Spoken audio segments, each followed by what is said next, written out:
दिल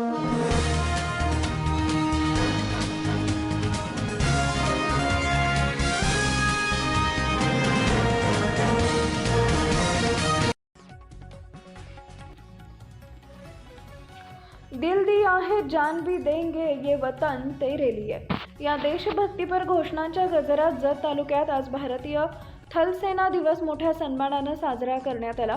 शौर्य, साहस आणि बलिदान यांचा गौरव करणारा हा भव्य सोहळा जत शहरात पार पडला। जत येथील गणपती मंदिराजवळील राजाराम नगर अथणी रोडवरील शोभा मंगल कार्यालयात 77वा भारतीय थलसेना दिवस मोठ्या उत्साहात साजरा करण्यात आला। या कार्यक्रमाला प्रमुख पाहुणे म्हणून जत नगर परिषदेचे नगराध्यक्ष डॉक्टर आरळी, सरदार पाटील उपस्थित होते। डॉक्टर रवींद्र आरळी म्हणाले, भारतीय थल सेना म्हणजे केवळ शस्त्रबळ नाही तर शौर्य, शिस्त, साहस आणि बलिदान यांचे जिवंत प्रतीक आहे। सीमेवर उभा असलेला सैनिक आपल्या सुरक्षिततेसाठी कुटुंबापासून दूर राहतो। शहीदांचे ऋण आपण कधीही फेडू शकत नाही।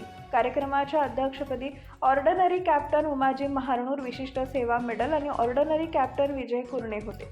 Ordinary captain Vitthal Muchandi, captain Raosaheb Salunke आणि हवालदार अशोक संकपाळ यांच्या हस्ते दीप प्रज्वलन करून शहीदांना श्रद्धांजली अर्पण करण्यात आली। या सोहळ्याचे आयोजन ex serviceman welfare association Jath यांच्या वतीने करण्यात आले होते। यावेळी जत नगर परिषदेचे नवनिर्वाचित नगराध्यक्ष डॉक्टर रवींद्र आरळी यांचा विशेष सत्कार करण्यात आला। कार्यक्रमाची सुरुवात सकाळी मिलिटरी कॅन्टीन जत इथं ध्वजारोहणाने झाली। त्यानंतर शहरातून भव्य रॅली काढण्यात आली। या रॅलीमध्ये आजी माजी सैनिक सहकुटुंब सहभागी झाले होते। कार्यक्रमाचे प्रास्ताविक अब्बास सय्यद यांनी केले तर आभार महेश जगताप यांनी मानले। सूत्रसंचालन उत्तम चाबरे आणि धनंजय नरळे यांनी केले। या आयोजनाचं ex man service welfare association यांनी आयोजन जतचे खजिनदार हवालदार दत्तात्रय शिंदे, सचिव हवालदार बाळासाहेब भोसले, कॅप्टन भाऊसाहेब पाटील, सुभेदार मेजर सतीश शिंदे, सुभेदार दत्ता शिंदे, आकाराम बिस्ले यांच्यासह अनेक माजी सैनिकांनी केले। शौर्य, शिस्त आणि बलिदानाची प्रेरणा देणारा हा सोहळा उपस्थितांच्या मनात देशभक्तीची भावना जागवणारा ठरला। मनामध्ये त्यांच्या सातत्यानं तुमच्या सर्वांचं कल्याण व्हावं, तुमच्या आरोग्याची काळजी घेतली जावी अशा पद्धतीच्या सक्त सूचना मला असतात आणि माझ्याबरोबर त्यांचं फोनवर अनेक वेळा बोलणं चालू असतं आणि माझ्यावर जसं प्रेम आहे तसं तुमच्यावर माझ्याही पेक्षा जास्त प्रेम आहे।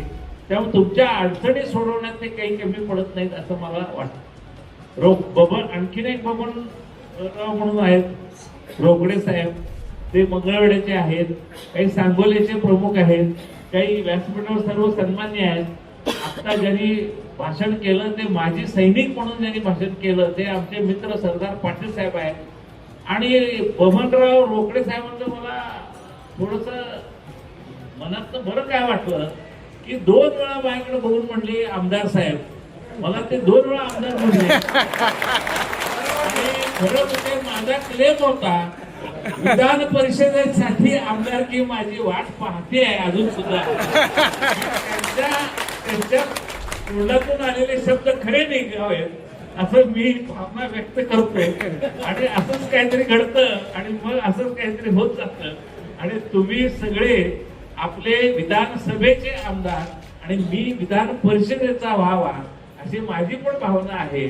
कारण शिकलेली लोक सुद्धा आता राजकारणात यायला लागलेले आहेत। आमच्या या नगराध्यक्ष इलेक्शनच्या वेळी डॉक्टर तंगडी मॅडम, महिलांचे डॉक्टर, एवढे बिझी असून सुद्धा त्यांना मी राजकारणात आणलं, निवडून पण आले। चांगली लोक राजकारणात येणं गरजेचं आहे आणि आता हळूहळू हा बदल होताना आहे। त्यामुळं भारतीय जनता पार्टीला आम्ही पुढारी मुळीच नाही आहे रोकडे साहेब, आम्ही किंवा ह्यांनी व्यक्त केलेले संघचे अशा बातम्या पाहण्यासाठी आमच्या चॅनेलला लाईक, शेअर, सबस्क्राईब करा।